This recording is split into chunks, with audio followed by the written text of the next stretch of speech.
ఇక్కడ ఇదే మాధవీలత గారు ఏదైతే జూబ్లీ బంజారాహిల్స్ పెద్దమ్మ గుడికి సంబంధించి ఇంత పోరాటం చేస్తున్నారో, అదే ఓల్డ్ సిటీలో ఓవైసీకి సంబంధించిన కొన్ని కాలేజెస్‌ని హైడ్రాలు వల్ల అన్ని కూలిస్తున్నారు కాబట్టి, ఆ కాలేజీలు మాత్రం కూల్చట్లేదు అనే ఒక విమర్శ మీరు కూడా చేస్తున్నారు కదా! మరి చాలా దానిపట్ల సార్లు చేశాను, అదెందుకు చేస్తూనే ఉన్నాను. పోరాటం చేయట్లేదు మీరు? పోరాటం అక్కడ అంటే ఇక్కడ ఏముంది ఏ తల్లి? స్థాయిలో అయితే మీరు ఇక్కడ బంజారాహిల్స్ గుడి విషయంలో పోరాటం అంటే పోరాటం ఏమిటి? చేస్తున్నారో, ప్రభుత్వం మీద ఎందుకు ఒత్తిడి తీసుకురావట్లేదు? ఓవైసీ గుళ్ళు కూల్చాల్సిందే అని చెప్పేసి, ఓవైసీ కాలేజీలు కూల్చాల్సిందే అని చెప్పి అన్న ఎందుకు అడగట్లేదు? తీసుకొచ్చాను దాని మీద కూడా. ఉమ్, ఎందుకు తీసుకురాలేదు? దాని మీద కూడా తీసుకొని వచ్చాను. ఉమ్, కానీ అక్కడ ఏమవుతుంది అని అంటే, ఇప్పుడు ఒక గుడిని మీరు కూల్చినప్పుడు ఒక బస్తీ వాసులకు ఏమవుతుంది అంటే, వేల సంవత్సరాల నుంచి వస్తున్న మీ కఠోర నమ్మకాన్ని కూల్చినట్టు. ఆ ఆవేశానికి ఒక ఓవైసీ కాలేజీని కూల్చాలి ఉమ్, అనే ఆవేశానికి వ్యత్యాసం ఉంటుంది. ఉమ్, అర్థమైంది తల్లి? నేను ఒక్కదాన్ని వెళ్ళి రోడ్డు మీద ఓవైసీ కాలేజీ కూల్చు, ఓవైసీ కాలేజీ కూల్చు, ఓవైసీ కాలేజీ కూల్చు అని నేను అన్నాను అనుకో, ఉమ్, ఓవైసీ కాలేజీ ఎవడు కూల్చడు. అదే ఒక 200 మంది 300 మంది వెళ్ళి కూర్చొని ధర్నా చేశామనుకో, ఉమ్, అది ఒక ఉద్యమంగా మారుతుంది. ఓవైసీ కాలేజీని కూల్చాలి అని ఒక ఉద్యమంగా తీసుకొని వెళ్ళడానికి ప్రజలకి రోజు ఎన్ని బాధలు, ఎన్ని కష్టాలు ఉన్నాయంటే వాళ్ళకి, ఉమ్. ఆ కష్టాలను దాటుకొని, బాధలను దాటుకొని అర్జెంట్ గా ఓవైసీ కాలేజీని కూల్చాన ఉద్యమానికి రోడ్డు మీద కూర్చొని పరిస్థితి ఈ రోజు తెలంగాణ ప్రజల్లో లేదమ్మా. Um. This is a very big point you should know. అదెందుకు తీసుకురాలేకపోతున్నారు మాధవీలత గారు మన అంటున్నారు. అర్థం ఉందా తల్లి? నీ చెప్పి నీకు అర్థం కావట్లేదు. ఉమ్, ఇప్పుడు నీకు పెన్షన్ రావట్లేదు, నువ్వు పెన్షన్ కోసం కొట్లాడతావా, ఓవైసీ కాలేజీ గురించి కొట్లాడతావా? ఉమ్. పెన్షన్ నీకు కదా, నీకు నెత్తి మీద నీడ లేదు, ఉమ్, నువ్వు నీడ కోసం కొట్లాడతావా, ఓవైసీ కాలేజీ కోసం కొట్లాడతావా? అంటే ఈ వ్యక్తిగత ప్రభుత్వాలు ఉమ్, పోరాడే శక్తి ఉన్న వ్యక్తులను, ఉమ్, ఓటర్లను ఎప్పుడు గుర్తుపెట్టుకో తల్లి. నిజంగా ఎవరు పోరాడే శక్తి ఎవరిలో ఉంది తెలుసా? ఎవరినైతే మనం బడుగు వర్గాలు అంటామో అసలు వాళ్లే తల్లి వాళ్ళే. పోరాడేది, వాళ్లే యోధులు. ఉమ్, కాబట్టి వాళ్ళని ఎదగనివ్వరు వీళ్ళు. It's a psychological scam. Um, మానసికంగా తీసుకొచ్చి ఒక షడ్యంత్రం ఇది. ఉమ్, వాడిని ఎప్పుడు బాధల్లో పెడతారు. ముస్లింలలో కూడా అదే చేస్తారు. ఎందుకు పస్మందాల కింద పెడతారు అనుకున్నారు మీరు? వాడికి చదువుని ఇవ్వకపోతే, వాడికి ఉద్యోగాన్ని ఇవ్వకపోతే, మతం అనే ఒత్తిడి కింద వాడిని తొక్కి పెడితే వాడు భయపడుతూ ఉంటాడు. ఉమ్, ఆ భయపడేవాడు వాడికి కావలసినట్టు పనిచేస్తాడు. మన దగ్గర బడుగు వర్గాలు భయపడరు. పాపం వాళ్ళు ఎవరినైతే బడుగు వర్గంగా వదిలేశారో, ఉమ్, ఆర్థికంగా బడుగు వర్గం కానీ, సామాజికంగా బడుగు వర్గం కానీ, నైతికంగా బడుగు వర్గం కానీ ఎవరినైతే మనం చేసేసామో వాళ్ళు ఎక్కడ బతుకుతుంటారు? చిన్న చిన్న చిన్న బస్తీలలో బతుకుతారు. ఉమ్, వాళ్ళకి అక్కడ తిండి ఉండదు, వాళ్ళకి ఉద్యోగాలు ఉండవు, వాళ్ళకి ఇండ్లు ఉండవు, వాళ్ళకు బడి ఉండదు. ఏమ్మా, వాళ్ళ జీవితాలు చాలా భయంకరంగా ఉంటాయి, మురికివాడల్లో ఉంటాయి. అవును. వాడు దాంతో పోరాడతాడా?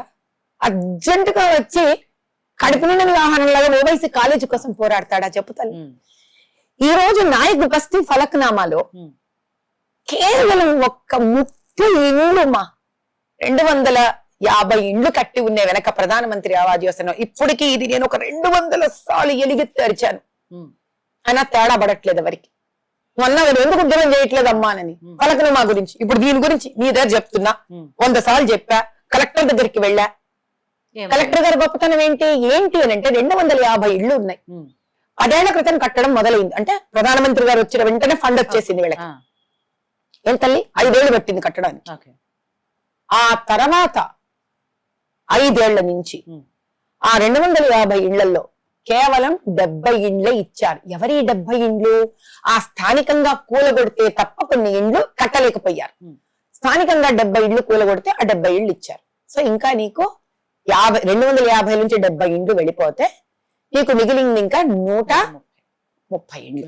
130 ఇండ్ల కాదు, 50 తీసేసింది, 170 ఇండ్లు ఉన్నాయి. ఉమ్, ఇంకా 170 ఇండ్లు ఉన్నాయి. 50, 60, 70, 180 ఇండ్లు ఉన్నాయి. ఓకే. 180 ఇండ్లలో ఆ పక్క వీధిలో ఉన్న లంబాడి వాళ్ళు ఎప్పటి ఇండ్లు వాళ్ళవి? ఎన్టీ రామారావు గారి కన్నా ముందు కట్టిన ఇండ్లంట. ఓకే. అది విరిగిపోయి తలల మీద పడుతుంటే తల పగిలి హాస్పిటల్లో అడ్మిట్ అయ్యి పక్కనే చిన్న చిన్న చిన్న రెంట్లకు తీసుకున్నారు. ఉమ్, అసలు ఎకనామిక్ వీకర్ సెక్షన్ ఇట్లా ఫ్రీగా ఇచ్చే ఇండ్లలో ఉండేవాడు ఇంకో చోట రెంట్ ఇవ్వగలడా? ఈ పత్రం పట్టుకొని వెళ్ళి హరిచందన దాసరి గారు కలెక్టర్, స్త్రీయే మరి ఆవిడ.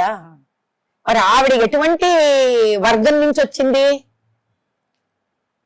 నన్నో తిట్టుకోవచ్చు, ఈవిడ బ్రాహ్మణ ఆవిడ, ఈవిడికి బడుగు వర్గం నుంచి ఏం తెలుస్తుందని నన్ను తిట్టుకోండి, తల ఉంచుకుంటా కనీసం. ఆ కమ్యూనిటీ నుంచి వచ్చిన ఆవిడ. కానీ ఆవిడకి లేదా అమ్మ జాలి? నేనే కదా వెళ్ళింది. అమ్మా ఎస్సీలకు ఇళ్ళు లేవు తల్లి, బీసీ వాళ్ళ ఎస్టీలకు ఇళ్ళు లేవు తల్లి, తల పగిలిపోతోందమ్మా అక్కడ వాళ్ళ నెత్తి మీద పడి. నేను కదా బతిమిలాడుతున్నాను వెళ్ళి, నా నియోజకవర్గం నుంచి వెళ్ళి బతిమిలాడానే. ఆవిడేం చేసింది అనుకున్నాం ఆ తర్వాత? అసలు ప్రజావాణి ఎక్కగొట్టేసింది ఆవిడ. అసలు అంత గొప్ప స్త్రీమూర్తి ఆవిడ. ఏం చెప్పను ఇంకా నేను ఆ మహాతల్లి గురించి? నేనేం చెప్పను. ప్రజావాణి ఎత్తగొట్టేసి వాట్సాప్ లో పంపించాలంట ప్రజావాణి. అంటే స్మార్ట్ ఫోన్ లేని పరిస్థితి ఏంటి? ఒక కూలీ నాలి చేసుకుని ఆడ మనిషి దగ్గర స్మార్ట్ ఫోన్ ఉండదమ్మా, టైప్ చేయడం కూడా రాదమ్మా వాళ్ళకి, వాయిస్ రికార్డింగ్ కూడా ఇవ్వలేరు ఇప్పుడు, వాట్సాప్ ఉండదు కాబట్టి. ఎలా రావాలి ఇప్పుడు ప్రజావాణికి? అంటే వీళ్ళకు ప్రజావాణి మోజు తీరిపోయింది. ఎవరు రావాలి వీళ్ళకి ప్రజావాణిలో అంటే, దయనీయంగా రోజు అప్లికేషన్ ఫామ్స్ తీసుకొని అమ్మా అమ్మా అమ్మా అయ్యా అయ్యా అయ్యా అయ్యా అని బిచ్చమెత్తుకుంటారు చూడు. అలా వచ్చి అడుక్కొని మానసికంగా శారీరకంగా శక్తి లేని వాడు రావాలి. నాలాంటి వాళ్ళు వెళ్ళకూడదు. నాలాంటి వాళ్ళు వెళ్ళంగానే ప్రజావాణి దుకాణం బంద్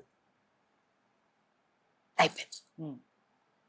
ఏం చేయను ఇప్పుడు ఈ ప్రభుత్వంతో? నేను ఎలా పోరాడను? నేను ఇప్పుడు వీధుల కోసం పోరాడనా? వెళ్ళి అసదుద్దీన్ పెట్టిన ఫాతిమా కాలేజ్ ముందు కూర్చొని పోరాడనా? నేను దేనికి పోరాడను? దేనికి ఇవ్వను నా సమయం? మళ్ళీ ఎస్సీ బస్తీ మూసీ దగ్గర 3 గంటలు తిరిగా నేను, ఆ మురికివాడ మొత్తం. అక్కడికి వెళ్ళొచ్చిన తర్వాత నాకు ఇన్ఫెక్షన్ అటాక్ అయ్యి జ్వరం వచ్చింది. ఆ రోజు నాకు అర్థమైంది తల్లి ఆ జీవితాలు ఏమిటి అని. 3 గంటలు ఉంటేనే అలా ఉంటే అసలు ఏంటి ఏంటి వాళ్ళు మనుషులు కారా? వాళ్ళవి జీవితాలు కావా? ఆ ఓటు కాదా? ఏంటమ్మా వాళ్ళు అడిగింది? 2 బిల్డింగ్లు, ఒక్కొక్క ఇంట్లో 16 కుటుంబాలు, ఇంకో ఇంట్లో 16 కుటుంబాలు, మొత్తం 32 కుటుంబాలు అంతే. గాలి వస్తే ఇలా ఊగుతూ ఉంటుంది.